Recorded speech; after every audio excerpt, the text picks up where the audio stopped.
सभी को राम राम। स्वामी राम तीर्थ जी ने जापान के कॉलेज में तीसरा सिद्धांत सफलता का बताया, आत्म विस्मृति, सेल्फ फॉरगेटफुलनेस। अर्थात जब मैं था तब वो नहीं, अब वो है मैं नहीं, ये भाव रखना पड़ेगा। और भगवान कृष्ण की बात, कर्मण्येवाधिकारस्ते मां फलेषु कदाचन, कर्म में, सिर्फ कर्म में ध्यान हो, फल की तरफ नहीं। स्वामी जी कहते हैं, विद्यार्थी लोग जानते हैं कि अपनी साहित्यिक सभाओं में व्याख्यान देते समय जैसे ही व्याख्याकर्ता के चित्त में यह विचार आ जाए कि व्याख्यान मैं दे रहा हूं, उसका व्याख्यान बिगड़ जाता है, वह अच्छे ढंग से भाषण नहीं दे पाता। अर्थात जैसे ही अहंकार आया, ये तुच्छ भाव है, घटिया विचार है, उसी समय आपकी सफलता बिगड़ गई, आपका कर्म बिगड़ गया, कर्म का परिणाम भी बिगड़ा हुआ ही आएगा। स्वामी जी कहते हैं, भूल जाओ परिच्छिन्न आत्मा को तथा दिलो जान से कर्म में लग जाओ, सफलता आपके सामने होगी। यदि आप विचार कर रहे हो, जो भी विचार कर रहे हो वह विचार आप बन जाओ, सफलता का यह सबसे बड़ा सूत्र है। विचार बन जाने का मतलब हुआ अपने आप को भूल जाना, कर्म की तरफ ध्यान देना। यदि तुम काम में लगे हुए हो तो स्वयं काम बन जाओ और कुछ याद ना रहे। सफलता का यही उपाय है। When shall I be free? When I shall cease to be? मैं कब मुक्त होऊंगा? जब मैं ना रह जाएगी। ये ध्यान देने वाली बात होती है। मैं जैसे ये खत्म हुई, अर्थात सैक्रिफाइस कर दिया आपने, भगवान के चरणों में नतमस्तक हो गए, अपने आप को सरेंडर कर दिया उनके सामने। जैसे ही सरेंडर कर दिया, हम उनके सेवक बन गए, जैसा जैसा करवावे वैसा वैसा करेंगे। यह भाव आते ही मुक्ति है। वैसे ही संतों ने अलग अलग भावों में कहा है, गुरबाणी में भी कहा है। तो इस भाव को लेकर के हमें कर्म करना पड़ेगा।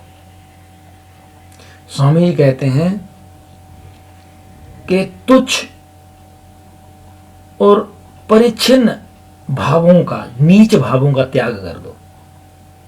अपने काम में, जिस कर्म में आप लगे हुए हो, उसमें बाकी सब कुछ भूल जाओ, सिर्फ वो कर्म याद रहना चाहिए। समय विस्मृत हो जाना चाहिए। समय आपको कितना टाइम लग रहा है पता ही ना चले। ठीक वैसे जैसे हम कई बार फिल्म देखने बैठते हैं या कोई पुस्तक पढ़ने बैठ जाते हैं, हमें पता ही नहीं चलता इतना टाइम बीत गया, अरे अभी तो बैठे थे।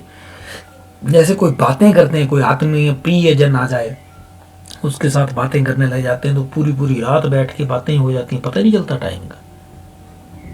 वो सब फॉरगेटफुलनेस हो गया। किसका? अपने आप का। आसपास का भी पता नहीं चला, समय का भी पता नहीं चला, कुछ भी दर्द हो, कोई विचार हो, कुछ पता नहीं, याद ही नहीं रहा। कर्म में इतने ज्यादा लीन हो गए। एक कहानी सुनाते हैं, एक यूरोप में एक ऐसे नाटककार थे। वो वैसे तो बीमार थे, अपंग थे, लेकिन क्योंकि वो नाटककार थे और आत्मीयता ही उनकी नाटक में थी, वो इतना ज़्यादा तल्लीन हो जाते थे। वैसे तो उनको अधंग था, उनका आधा शरीर काम ही नहीं करता था, लेकिन जैसे ही स्टेज सजती थी, एकदम से उनका शरीर काम करने लग जाता था। और उस काम को, जिस नाटक को मंचन के दौरान उनका शरीर बिल्कुल एक्टिव रहता था, जैसे ही नाटक का मंचन खत्म होता था, वो फिर वैसे ही हो जाता था शरीर उनका। ये भाव देखिए, हमारी सोच, हमारा कर्म। जैसे स्वामी जी ने कहा, एक विचार में लीन हो जाना, जैसे ही उस विचार में लीन हुए सब कुछ ठीक हो जाता है। उस भाव को लेकर इतनी तल्लीनता चाहिए कर्म में। फल फूल की तरफ बिल्कुल ध्यान नहीं देना। जैसे ही हम फल की तरफ ध्यान देते हैं हम असफलता की ओर जाने लगते हैं, क्योंकि हम बार बार घड़ी देखेंगे, हम बार बार रिजल्ट की तरफ देखेंगे।